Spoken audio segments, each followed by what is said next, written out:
Transferring Dracaenas to semi-hydro can be tricky, and a big debate is usually about how clean those roots need to be. Today, I'm testing the limits. I'm taking two identical plants. One gets a perfect root wash and the other, I'm leaving the dirt on to see what happens. I filmed the results 70 days later and can tell you right now, the outcome completely changed how I look at root preparation for semi-hydro. Stay with me to see the setup, and then we'll jump straight into the day 70 update to see which plant survived and thrived. Right, here we are with my two Dracaena plants. So the first thing that we're going to do, obviously, is take the organic matter off those roots. So that is as simple as taking the plants out of the pots, and we'll take a look at what the roots look like before we start mucking around with them. Ooh, look at that. They look absolutely delicious and gorgeous, and I think this plant is going to do really, really well in the new media because those roots look strong and they look like they can adapt. There we go. Oh, look at that. Now that I've got this plant out of the pot, one of these I'm going to wash off, and one of them I'm just going to remove as much of the organic matter off as I can, just gently, taking them off, and then I will put that one in the Leca clay bowls without washing. Right, I am back from outside, and these are my two plants. I find that the easiest way of getting the organic matter off the plant is to take them outside and just give them a wash using my hose.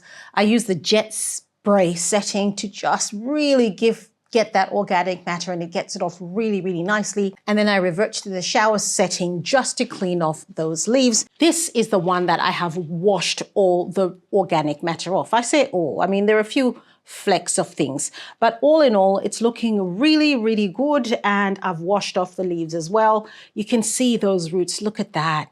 That just looks absolutely beautiful. Now let's take a look at this next one. So for this one, all I did was just tap off as much of the organic matter as I could. So you can see there's quite a fair bit of soil, potting mix still left on there. So now we're going to pot up our plants into Leca. This is Leca that I have sterilized a lot earlier. I used it for something else, so I'm just going to use that because it works absolutely the same way. I've labeled my nursery pot so I know what plant is going where. This is the wash plant, the wash pot. So this is going to take this plant that's been washed. I'm getting a little bit concerned here because I didn't think that those roots would be so thick, and I don't know if they'll fit in my pot.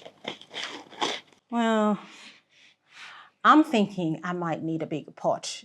I did not see this coming. This is so annoying. Okay, I'm gonna go to my garage and see if I can come up with some bigger pots. Okay, I have been downstairs and I have found some alternate pots. So these are 18 centimeter pots and these are 14 centimeters. So clearly I needed something a little bit bigger. Before we get potting, I'm going to take my little labels just to make sure I'm not confusing my plants and we are doing the right thing, especially when we're interpreting those results. This is the no wash one, that was the wash one, and that goes there. Okay, so now I'm going to put a little bit of Leca in there.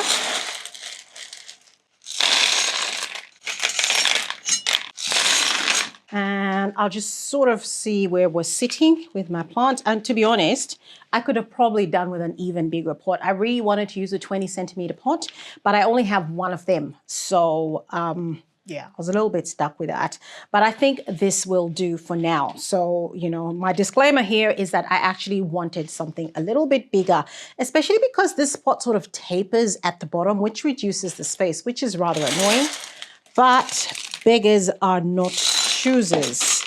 But there's one thing that I've noticed as I've just, put my plant up in there just to sort of size up and see where we're at. I noticed that there were some roots that actually came off. So you can see that when I do that, there's some roots that come off. And so this, for me, I find that this is always a very important step because these roots are probably going to die off anyway. I mean, just touching them causes them to fluff off, right? So you can see how much of, those have come off and they've just fluffed off, and that's my plant. So, and that's what goes in my pot, and I'll just fill that up with Leca.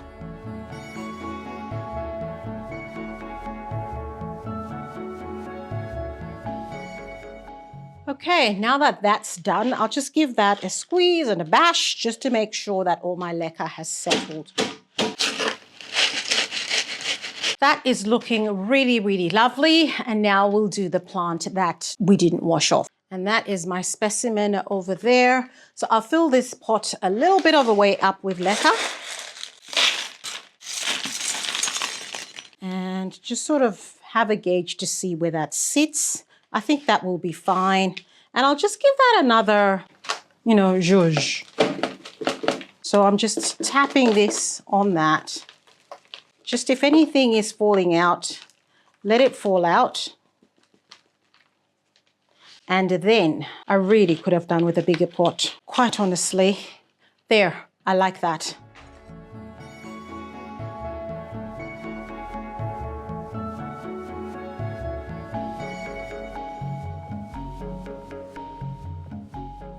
So I've got my two plants here. This is the no wash plant and this is the wash plant.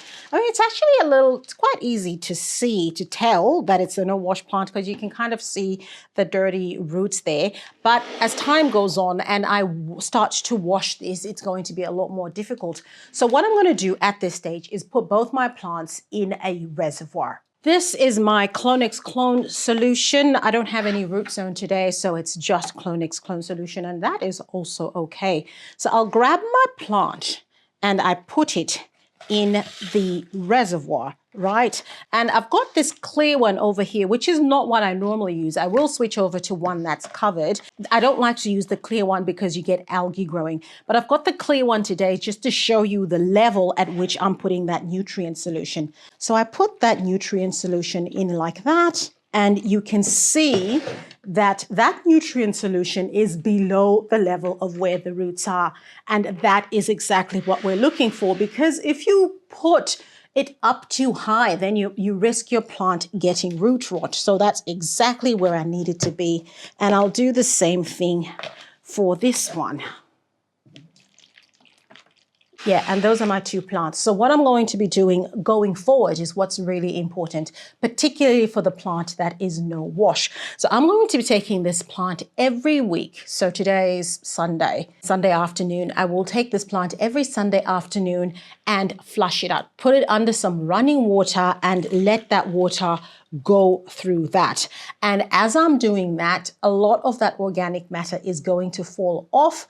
And in theory, what is then going to happen is as those roots are growing and getting used to that hydro setup, all that organic matter is sloughing off, and this plant will have a gentler introduction into semi-hydroponics than this plant, which I washed the roots off and just basically manhandled the roots, and it's probably not very happy right now.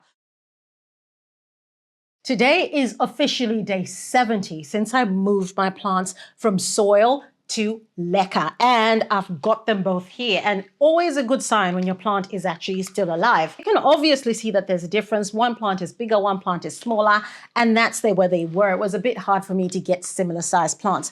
This one here is the plant that I washed, and this one here is the plant that was not washed. And you can see the one that I washed has got these three little dry bits there. That's, I think that's fine. This one doesn't have any little dry segments.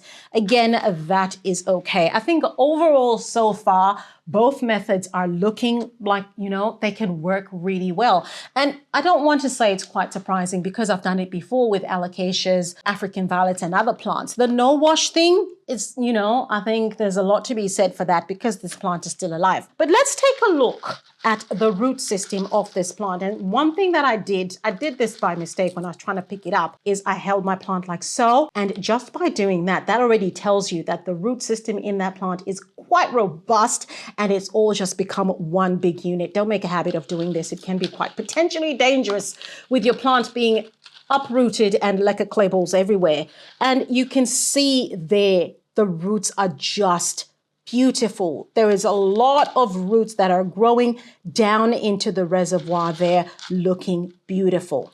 Let's take a look at the no wash one. And that, oh my, really looks very similar to the wash one. And the only difference I can see is that there's a little segment there of where you've got that organic matter, still those roots that were not washed off. And, you know, they're looking pretty decent, actually. The roots look really good. You can see there is where you've got the organic matter, the roots with the organic matter there. But otherwise, you can see there's a lot of roots that have growing down into the reservoir. So in terms of what the conclusion is, honestly, I think if you were wanting to move a Dracaena from soil to Leca, you can use either method, the no wash method or the wash method. It works just fine. The only thing, of course, with the no wash method is that, you know, I think for the next 3-4 weeks, you have to rinse your pot off just to try and flush as much of that organic matter out as you can. And I did that with this particular plant. But that's you know, it's a no-brainer. It's fine. It's not a deal breaker, especially because you need to flush your plants in Leca anyway. For those of you who are actually religious about flushing, that really wouldn't be an issue. And so far, I haven't seen any downsides to keeping that organic matter there. You know, time will tell if that is going to change. But so far, things are looking really good. But Dracaenas aren't the only plants I've tested this method on. If you want to see if alocasias, which are notoriously fussy, can survive the no wash treatment, you need to watch this video right here next. The results were honestly quite shocking. This video is part 1 of my Dracaena experiment series. Today, I'm tackling the preparation, how to get your Dracaena into Leca, and in the next video, I'll battle out the substrates, Leca versus a pond-like mix. So make sure you're subscribed for the showdown. Grab a copy of my book, Plant Parenting for Busy People. The link is in the description. And come and join our free Facebook group, Semi-Hydroponics with the Leca Queen, to share your own experiments. Make sure you're subscribed so you don't miss the next video. I'll see you over in the alocasia video.